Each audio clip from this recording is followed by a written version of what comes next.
आज के इस प्रोग्राम में सबसे पहले बात करेंगे भाग्य की। What is luck? किसको बोलते हैं? क्या होता है? क्या आप डायरेक्ट सेलिंग में लकी हैं कि नहीं?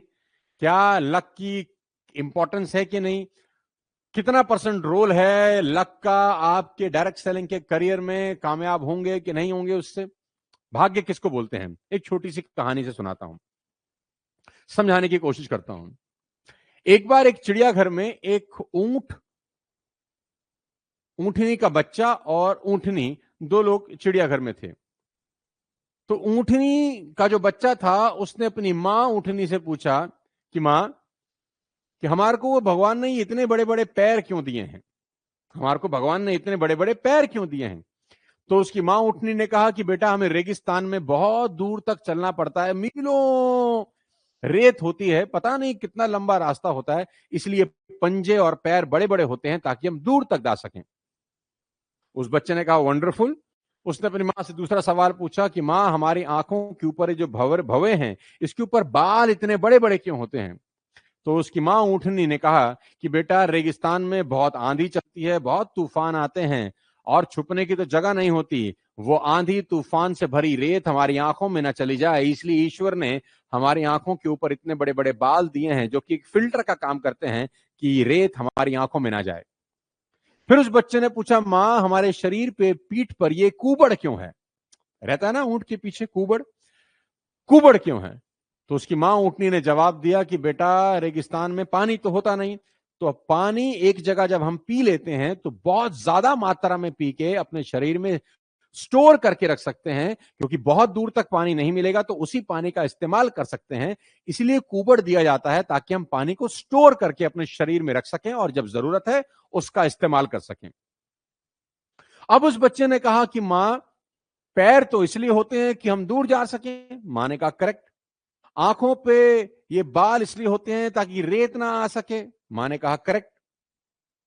कुबड़ इसलिए होता है कि हम पानी स्टोर कर सकें ताकि रेगिस्तान में जब दूर जाएं और पानी ना हो तो उसका इस्तेमाल हो सके। मां ने कहा करेक्ट। अब बच्चे ने एक और सवाल पूछा। बच्चे ने कहा, मां, फिर हम इस चिड़ियाघर में क्या कर रहे हैं? अगर पैर चलने के लिए हैं तो हम तो जा नहीं सकते कहीं। आंख के बाल अगर बर्फीला रेतीला तूफान झेलने के लिए है तो यहां तो कुछ है नहीं, और दूर तक जाना तो छोड़ो, यहां तो पानी है। तो ये सब चीजें जो भगवान ने हमारे को क्वालिटी दी हैं, उसका फायदा ही क्या है अगर हम उन सब चीजों का इस्तेमाल ही नहीं कर सकते? लेडीज एंड जेंटलमैन, भाग्य किसको बोलते हैं? भाग्य यही है कि सही इंसान अगर सही जगह पर सही वक्त पर है तो वो भाग्यशाली है। आप सबको मैं बधाई देता हूं कि आप भाग्यशाली हैं, कि आप सही लोग हैं, सही टाइम पर सही जगह पर, और किस्मत से शायद सही इंसान के सामने हैं, क्योंकि आप डायरेक्ट सेलिंग में अगले 6 हफ्तों में वो सीखने वाले हैं जो शायद हिंदुस्तान में मैंने आज तक कभी किसी को नहीं सिखाया है। You are lucky. Congratulations to all of you. आपके पास कितना भी टैलेंट क्यों ना हो, अगर उस टैलेंट का सही इस्तेमाल ही नहीं होगा तो उस टैलेंट का कोई फायदा नहीं। बिल्कुल उस ऊंट की तरह ही है जिसके पास सब है लेकिन वो उसका फायदा ही नहीं उठा सकता, क्योंकि वो चिड़ियाघर में किसी पिंजरे में बंद है।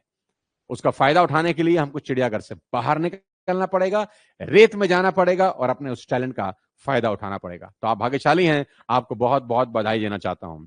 और साथ साथ बता देना चाहता हूं दोस्त, मैं जानता हूं कि बहुत सारे लोग गरीब परिवार से डायरेक्ट सेलिंग में आते हैं, मैं भी उसी में था।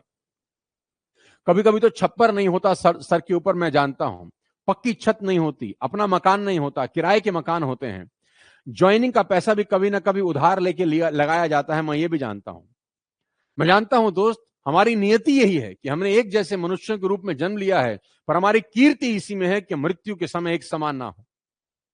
एक जैसे मनुष्य के रूप में आप और मैं पैदा हुए हैं, लेकिन मौत के समय स्थितियां एक जैसी नहीं होनी चाहिए, अलग होनी चाहिए। हम दुनिया से अलग होने चाहिए, ज्यादा सक्सेसफुल होने चाहिए, ज्यादा धन होना चाहिए और अपनी जिंदगी में बेहद कामयाब होने चाहिए। नियति तो है ना कि पैदा तो सब एक जैसे होते हैं, लेकिन मृत्यु के समय एक समान होने नहीं चाहिए। तो पैदा होने और मृत्यु के बीच का जो कार्य है ना, वो बहुत कामयाब होना चाहिए। और उसके लिए आज आप और मैं शायद आमने और सामने हैं। मैं हमेशा से बोलता हूं कि भले ही हमारा जन्म एक मिडिल क्लास फैमिली में हुआ हो, लेकिन हम अपनी क्लास बदल सकते हैं। भले ही आपका और हमारा जन्म एक अनपढ़ माँ बाप के यहां हुआ हो, लेकिन हमारी मृत्यु एक विद्वान के रूप में हो सकती है। हम आने वाली पीढ़ियों के लिए उदाहरण बन सकते हैं। दोस्त, हम अब क्या हैं और क्या रहे हैं, इसका इस बात से कोई लेना देना नहीं है कि हम क्या बन सकते हैं। हो सकता है अभी स्थितियां खराब हो सकता है अभी स्ट्रगल हो रही हो सकता है घर में अभी पैसा ना हो सकता है छत ना हो, यार किराए का मकान हो, 3 टप्पर वाली छत हो, किराए के मकान हो, स्कूटर भी ना हो, बाइक भी ना हो, साइकिल पे चल रहे हो, ये भी हो सकता है मिडिल क्लास फैमिली में पैदा हुए हैं, लेकिन क्लास बदली जा सकती है। हो सकता है अनपढ़ मां बाप के यहां पैदा हुए हैं, लेकिन हमारी मृत्यु एक विद्वान के रूप में हो सकती है। आने वाली पीढ़ियों के लिए आप और मैं उदाहरण बन सकते हैं। दोस्त, मैंने भी आप ही की तरह मिडिल क्लास फैमिली से उठकर इस बिजनेस को स्टार्ट किया था। 2001 में जब मैं इस इंडस्ट्री में आया तो मेरे पे 3 लाख रुपए का कर्ज था, हमारा घर मोर्टगेज था, हमारा घर गिरवी था और 3 लाख का कर्ज था मेरे ऊपर। ये बात मैं आपको आज बता देना चाहता हूं और वहां से उठ के आज मैं यहां तक पहुंचा हूं और ये सिर्फ और सिर्फ एक इंडस्ट्री के कारण है, जो है direct selling. Ladies and gentleman, मैं आपको बहुत बहुत बधाई देना चाहता हूं कि आप उसी रास्ते का हिस्सा हैं जिस रास्ते पर चलकर मैं यहां तक पहुंचा हूं। मैं आपकी जानकारी के लिए बता दूं, आपके सामने एक शतरंज की मोहर है, शतरंज की बिसात लगी है। इसमें एक बहुत कमाल की चीज है, इसमें सबसे कमजोर हैं आगे वाले सैनिक और सबसे ताकतवर हैं पीछे वाले लोग। याद रखिए, शतरंज के खेल में आगे वाला सैनिक सबसे कमजोर होता है और रानी हाथी घोड़ी वो लोग हैं जिनको भगवान ने बहुत पैसा दे के पैदा किया है। ऐसे भी लोग हैं जिनको बहुत पैसे के साथ भगवान ने पैदा ही करोड़पति हुए हैं।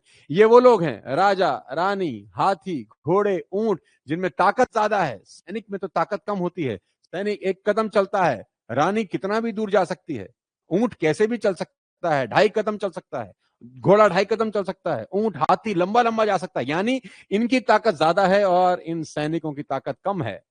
शतरंज के खेल में ऐसा ही होता है और जिंदगी में भी ऐसा है। शायद आप और मैं इस सैनिक की तरह ही है दोस्त, जिसकी ताकत तो कम है, जिसको कुर्बान कर दिया जाता है। लेकिन इन सैनिकों में एक कमाल की बात है, इनमें एक कमाल की बात है जो इन पीछे वाली पंक्ति में नहीं है। ध्यान से सुनना, इन सैनिकों में सबसे कमाल की बात है कि कोई भी सैनिक 6 कदम दूर चल के हाथी भी बन सकता है, घोड़ा भी बन सकता है, वजीर भी बन सकता है, रानी भी बन सकता है। हाथी आखिरी तक हाथी रहेगा, घोड़ा आखिरी तक घोड़ा रहेगा, वजीर आखिरी तक वजीर रहेगा। लेकिन सैनिक थोड़ी सी मेहनत करे, 6 खाने आगे चले, तो वो रानी भी बन सकता है। यानी आप और मैं अगर सैनिक हैं, नो प्रॉब्लम, थोड़ी सी मेहनत करें, 6 खाने आगे चलें, तो इनको टक्कर दे सकते हैं जो पैदा ही करोड़पति हुए थे। Ladies and gentleman, direct selling वो बिजनेस है जो आपके सारे सपने पूरे कर सकता है, बशर्ते आप और मैं इस बिजनेस को सीरियसली बिल्ड करें। और आज आपका और मेरा सामना न जाने कितने सालों के बाद हुआ है, लेकिन आपको विश्वास दिलाना चाहता हूं कि ये इंडस्ट्री आपके सारे सपने पूरे कर सकती है।